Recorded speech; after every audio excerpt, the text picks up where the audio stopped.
दोस्तों, क्या आपने स्पेस की साउंड को सुना है? हाल ही में नासा ने ब्लैक होल की साउंड को रिकॉर्ड किया है, जो कि ओम के साउंड जैसी प्रतीत हो रही है। दोस्तों, पहले आप साउंड सुनिए।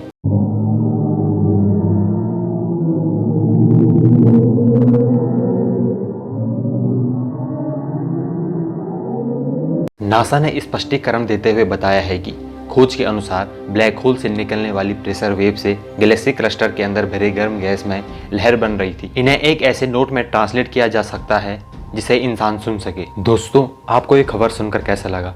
कमेंट सेक्शन में जरूर बताएं।